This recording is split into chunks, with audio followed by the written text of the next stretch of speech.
दिनांक 5 ऑगस्ट 2025ला चंद्रपूर जिल्ह्यातील महाकाली कॉलरी परिसरात पोलिसांनी अवैध दारू अड्ड्यांवर मोठी कारवाई केली आहे। वॉशआउट मोहिमेअंतर्गत मोहफूल दारू बनविणे आणि साठविणे तसेच देशी दारू विक्री प्रकरणी एकूण 8 जणांवर गुन्हे दाखल करण्यात आलेत।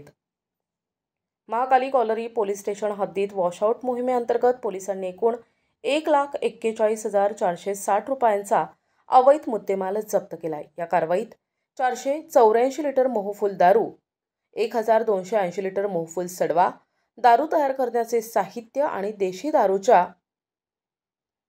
34 बाटल्या जप्त करण्यात आल्या आहेत। या प्रकरणी एकूण 8 जणांविरोधात महाराष्ट्र दारूबंदी कायद्याअंतर्गत गुन्हे दाखल करण्यात आलेत। ही कारवाई पोलीस निरीक्षक Nishikant Ramteke, API Sonawane, PSI Kolte, API नन्ना वामर, महिला पोलीस भावना सारिका धोटे, इम्रान डीबी पथक आणि बीट कर्मचारी यांच्या सहकार्याने पार पडली। पोलीस प्रशासनाने पुन्हा एकदा स्पष्ट केले की अवैध दारू विक्री आणि साखळी व्यवसायाला खपवून घेतले जाणार नाही। प्रतिनिधी अमान कुरेशी, NTV न्यूज मराठी, चंद्रपूर।